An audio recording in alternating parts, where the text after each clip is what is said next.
So where does meditation fit in to Buddhism, Buddhist practice? What role does this have in your life and Buddhist devotees' lives? Uh, so what we are doing these days that is presented as Buddhism, a lot of this was, particularly the meditation angle, a lot of this is kind of cobbled together in recent centuries. And so that's the bad news. The good news is that that means that if you find a way of meditating that's really working for you, and other people come up and shame you that you're not doing it right, you can laugh at them. That's the that's the good news of that. So we have a lot of instructions in the suttas. We have a lot of people debating them, and then we have people who found something that works and passed it on to others, and people have basically been mass producing what they found to work. Kind of like somebody found some food that they thought was awesome and started mass producing it, and it's popular around the world. But other people have a more varied diet, and not to put down the kind of a standardized ideas of Buddhism and meditation.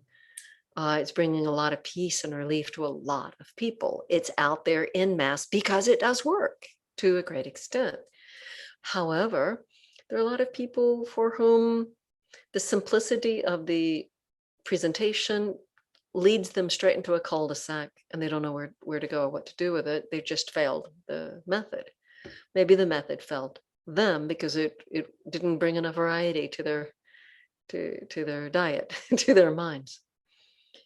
What the monastics learn tends to be a bit more broad.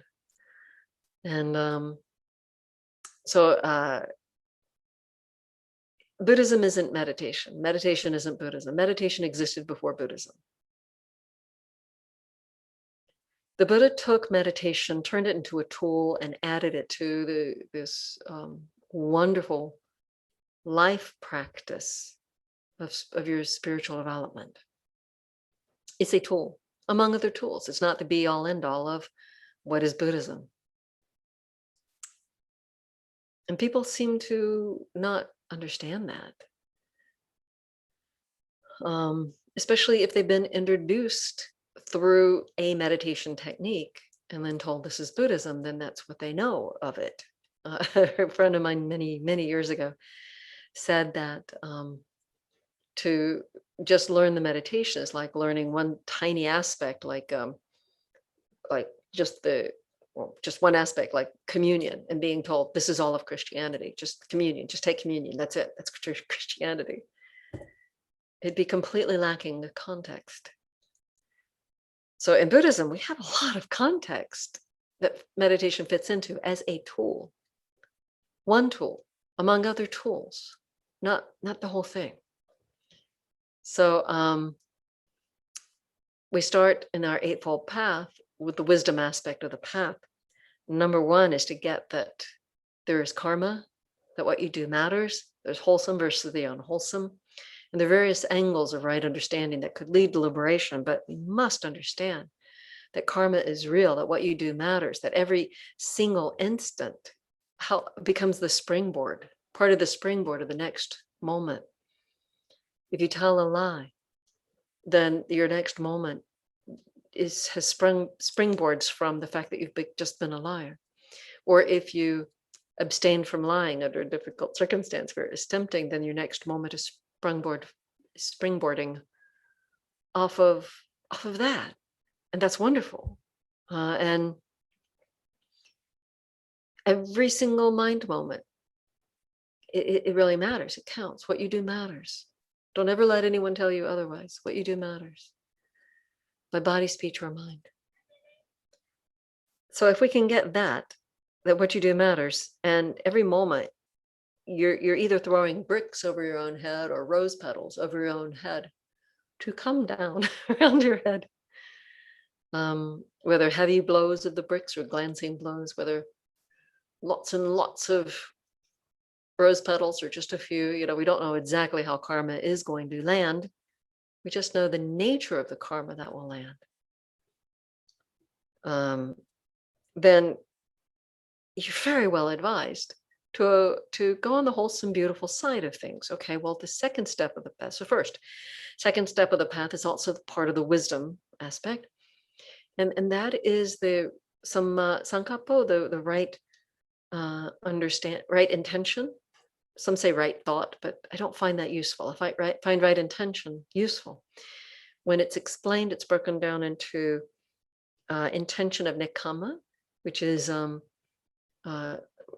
translated as renunciation, but broader than what you think of as renunciation. If you renounce an opinion, that's a renunciation. If you give up some money to someone who's hungry, that's a renunciation. So I like to reword it as open-hearted letting go, as opposed to selfish grasping. You know that what goes around comes around. You know that something's going to come back down at your head. So selfish grasping is not on the menu. If you know that really, if you really get that in the first step, selfish grasping isn't on the menu. So the opposite, open-hearted letting go, or nekama, renunciation. Hatefulness, not on the menu, not a good idea. So you could say loving kindness, or at least a neutral state. Cruelty, not on the menu, not a good idea. Or at least, a neutral state, but not cruelty. So, compassion, but not cruelty. So open-hearted letting go, loving kindness, compassion. And I envision these as a compass. I never heard anyone describe it this way, but I envision it as our life compass. Any moment you can just stop and think, okay, where do I want to be right now? Oh, okay. Open-hearted letting go, loving kindness, compassion. Ajahn Brahm says, make peace, be kind, be gentle. Or be gentle, be kind. I don't know which wording he's using for which Pali word. Anyone know his phrase? Make peace, be kind, be gentle. Thank you, Adriana. So something like that. You could just kind of memorize that and rely on it again and again to reorient yourself, like with a compass. Okay, those are the wisdom parts of the path. 3, 4, and 5 are how you treat the world. So once we have this wisdom under our belt, we know how to treat the world in our speech, our action, and our life, and in our livelihood. And the livelihood, again, as I've mentioned before, doesn't have to be some ultimate uber spiritual livelihood, just something that's not harmful. And the Buddha listed a short set of things that are specifically known to be always harmful, such as trafficking in human beings, trafficking in weapons, trafficking in poison. They're just trafficking in animals.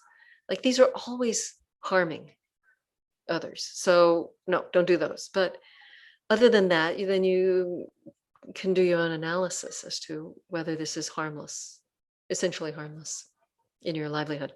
Okay, so that's 3, 4, and 5. That's the virtue aspect, the harmlessness virtue aspect of the path. So we've done the wisdom part of the path, 1 and 2, the harmlessness virtue part of the path, 3, 4, 5. That leaves us how many? Quick, how many? Are you paying attention? Thank you. 3, because it's an 8-fold path. And we've done 5. So yes, that leaves us with the right. Thanks, Adriana. So that she was trying to count. So that leaves us with right effort, right mindfulness, and right samadhi. Okay.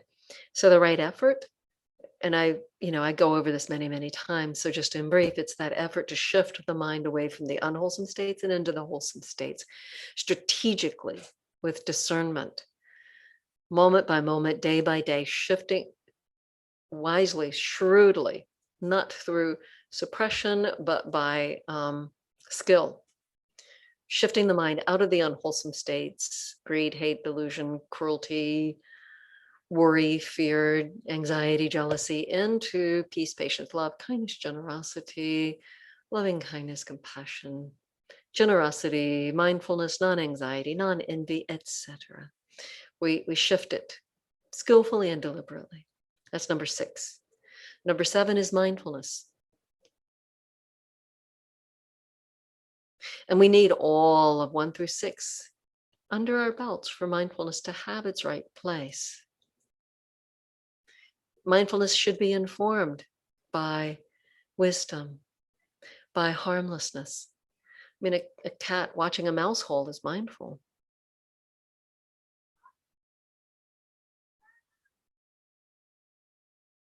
So we want the right mindfulness, the skillful mindfulness. We keep saying the word right.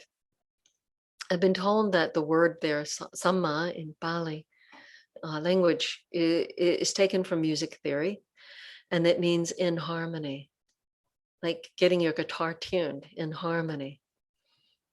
And so we walk this path of harmony of right understanding, samma understanding, harmonious understanding, harmonious intention, harmonious speech, action, livelihood, in harmony with reality. And in harmony, right effort, and in harmony, right mindfulness. But how are you going to have that harmony if you haven't gotten the other aspects of the path nurtured along a little bit? So then we have step 8. With all of that already in place, then it makes more sense that the mind is willing to settle down. Step 8 is right samadhi, samma samadhi. And for all decades, centuries, people have used concentration as the word. And some really great teachers like Ajahn Brahm have been bringing it to people's attention lately that that's very forceful. And willfulness is so much of what we have to drop, let go. As I was saying with the meditation instructions earlier, just now, that whatever is more coarse and unnecessary, we drop, we let go. Well, that's that pushing and that control becomes more coarse, and we can see it as unnecessary. When we're looking for freedom, that kind of self-willed push, we just start to discover is part of the enemy, actually. It's part of the problem. It's part of the suffering. So with a better word, I think we're more well-guided. Instead of concentration, how about stillness? And I've heard, I think it was Ajahn Brahm, one of our great teachers, refer to this business of, I think it's when we're translating the Pali word of ekagata. I heard one-pointedness for many years, and all I could see was a child in a corner with a dunce cap on, very pointy. Didn't help my meditation whatsoever. In fact, the very first time a monk said that I should be doing one-pointed meditation, it was a long time before I had good meditation again after that, literally. Like he blew it for me. But for this, it should be one-pointed. And I'm going, point? How do you make your meditation pointy? Like it really messed me up. But Ajahn Brahm said it actually is more like in one direction, like if you had water not going out into rivulets, but in one direction, then you get this concentrated power of a flow going in one way. If all of your attention is directed in one way, then you have that ekagata. But it's not, ooh, I'm going to force it, I'm going to squish my mind down into a point. And then I'm going to put it on something, and I'm going to force it there, and I'm going to make it stay there. I mean, if you can do that, that's awesome.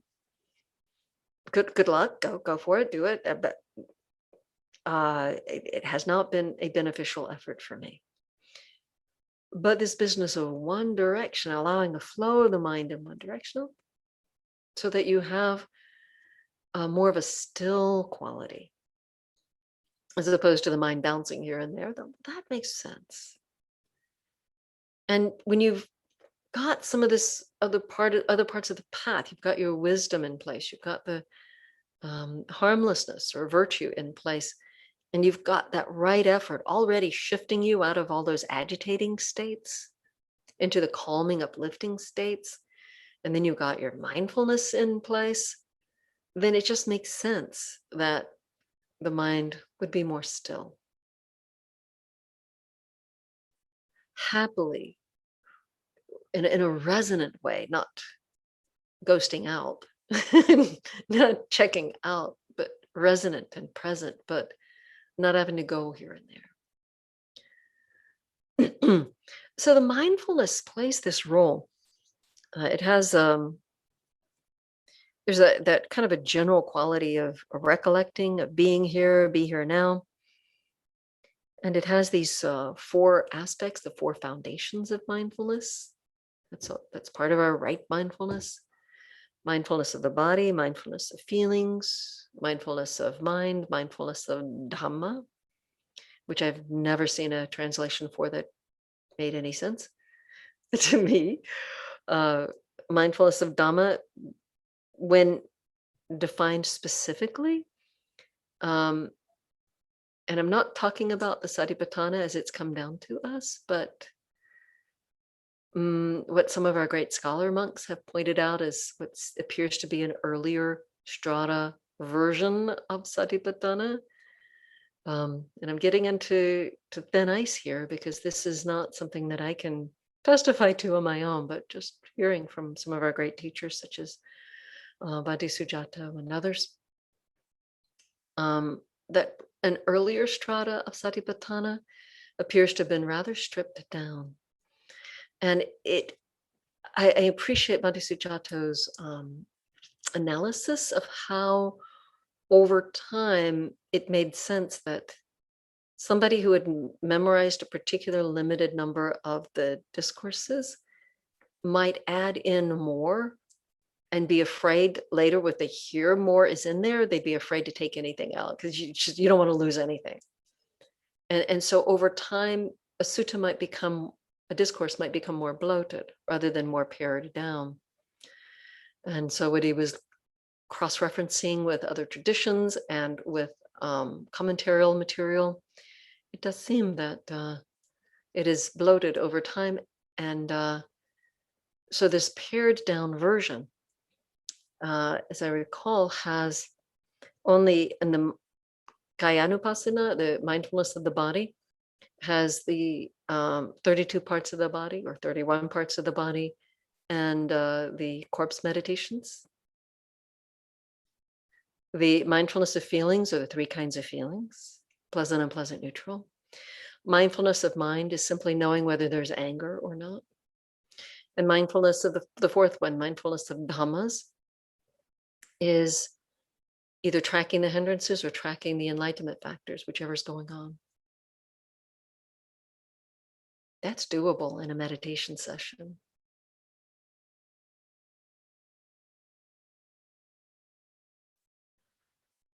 So, right mindfulness, just a really important tool for our spiritual development. When it becomes the only thing that we're doing, then we've taken a piece out and highlighted it, mass produced it, distributed it, and brought a lot of blessings to a lot of people. But wow, what's been lost? What's been overlooked? What's been missing? It's just so beautiful and broad. And so that is what I wanted to present to you tonight. And that's just on the Eightfold Path. I didn't get into our enlightenment factors and all that, but that's what I wanted to present to you. We find to say that meditation is like 5% of the work and the rest of our actions 95%, but those 5% affect heavily the rest of the 95%.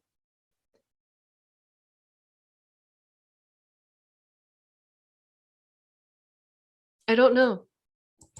I mean, it sounds like a fair comment. I just, I think it's different at different moments, different phases.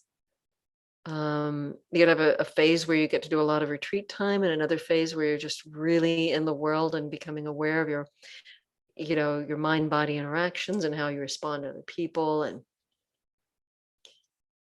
kind of continuing to deepen and reap the rewards of what you got from, a month or 2 or 3 months where you did a lot of meditation. I